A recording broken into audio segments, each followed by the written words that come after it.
नमस्कार, म मधुप्रसाद पाण्डेय श्री मच्छिन्द्रदेवी आधारभूत विद्यालय रेणादेवी छहरा 2 सोमादी पाल्पाबाट म आज आदिकवि भानुभक्त आचार्यद्वारा रचित नीतिका कुरा पद्य कविता वाचन गर्न गइरहेको छु।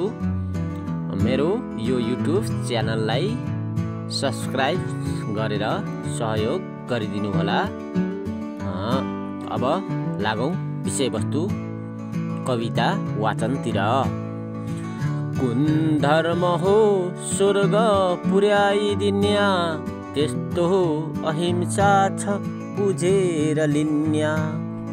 जागा कौन हो कसरी उजान्या, जो सत असतको छ विवेक गन्या। कसलाई हो शत्रु भनेर जान्नु, आफ्ना दशै इन्द्रिय शत्रु मान्नु। कसलाई खुब मित्र भनेर मान्नु, कसलाई खुब मित्र भनेर मान्नु।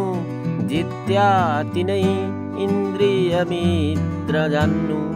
दरिद्र नाउ नरमा छ कसको, विशाल तृष्णा घरमा छ जसको।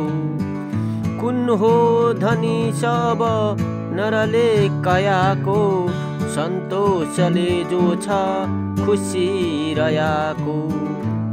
जिउँदै मर्याको भनिनाउ त कसको, उद्यम बिना बित्छ काल जसको। अमृत सरी कुन छ भन्या, निराशा पासा कहुन हुन ममतै छ पासा। मृत्यु भन्याको भन आज कुन हो, अपयस भन्याका तिमी जान जुन हो।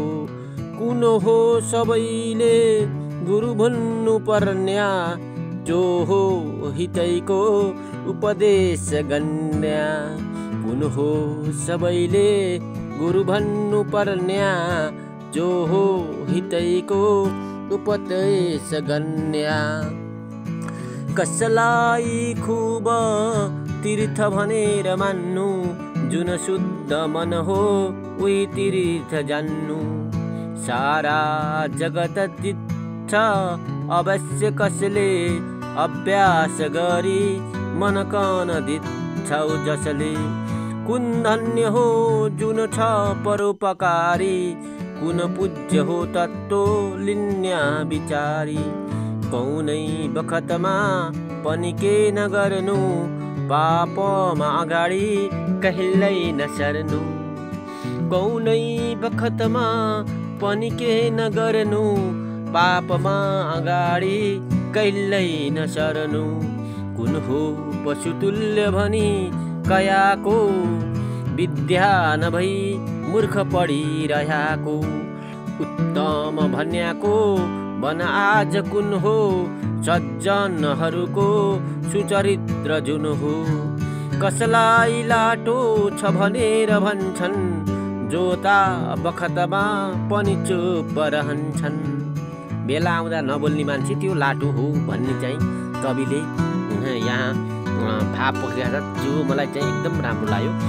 कुन हो जगतको गहना बन्याको, विद्यै छ सबको गहना बन्याको। विद्या नै सबैभन्दा सुन्दर गहना हो भन्ने प्रस्तुति रहेछ यो हरफमा।